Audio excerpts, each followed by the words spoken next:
அழைக்கும்.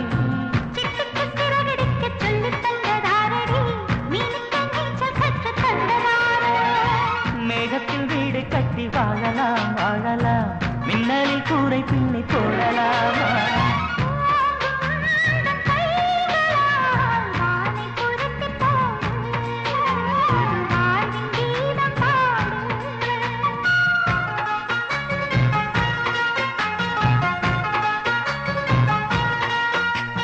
நட்சத்திர ஜன்னலில் வானம் எட்டி பார்க்குது,